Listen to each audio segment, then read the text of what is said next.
So this channel has 3 epee videos from over a year ago, and I lost motivation after staring at Windows Video Editor for 5 hours every day. But this new topic should help me make more videos in a timely fashion, because bouts are like 3 minutes tops. How good? Alright, so I'm gonna take a fun little detour from the previous content of this channel and look at some historical fencing comp footage. Is this partly due to an ideological desire to show that all fencing is fundamentally the same? Yes. But it will be a good time, so let's rip in watching guys fence Sabre with heavier toys. So here we have the final for the 2024 Blackhorn Sabre in Poland. A country that you'll know has good Sabre if you've spent 5 minutes with a Sabaton fan. And I'm sorry if you have. This is a fantastic little match that highlights the skill historical fencing can have if it chooses to.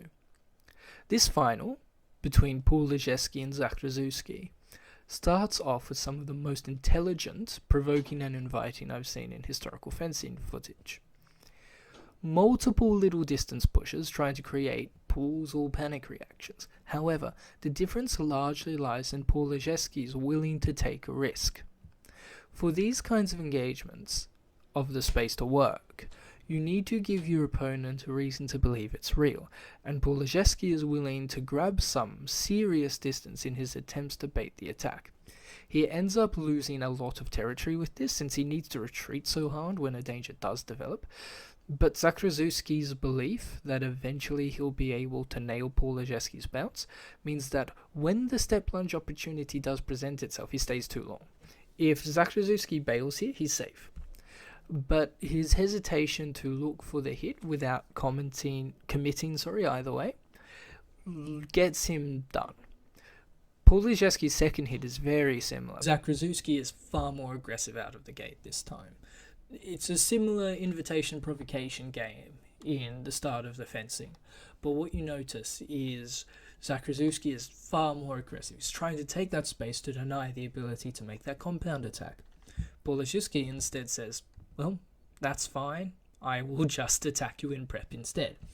And look, that's always the risk with that decision, but Zakraszewski, he just bites way too much here, and it's just all over. There's no parry that can deal with an attack like that in the space it was made. Like, he gets too close, unwilling to finish himself. It's all Pawlowski from there. However, Zakraszewski adjusts.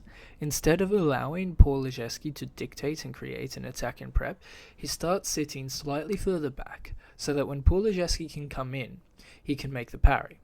Unfortunately for him, Pawlowski sees this change in space, feints the attack in prep, and finishes with a gorgeous compound to the wrist. At this point, Zakraszewski feels the need to get creative and does whatever this is. I don't really say that dismissively, I just don't know what to call it. It targets the specific scores Pawlowski had been making by this point fairly well, that being clean attacks in prep and compounds to simple invitations. Really, multiple of these sweeps should be completely jammed up by a low-line thrust in opposition, but Pawlowski hasn't been looking for those kinds of hit all bout, and he hesitates while looking for the way in, allowing Zakraszewski this flash. Zakraszewski's next hit is super similar as well. Pawlowski thinks he can get to it with a hand parry, but the refs see it correctly, and we get locked up at 4 apiece. Pawlowski is now being far more cautious, and this means they are both sitting back a bit more, which means Zakraszewski now has space to play on the retreat, and Pawlowski, after multiple non-committant snipe attempts, launches another compound attack. Zakraszewski sees that it can't be a real finish on the first tempo, picks up the actual attack, and lands a beautiful riposte to take home the chocolates.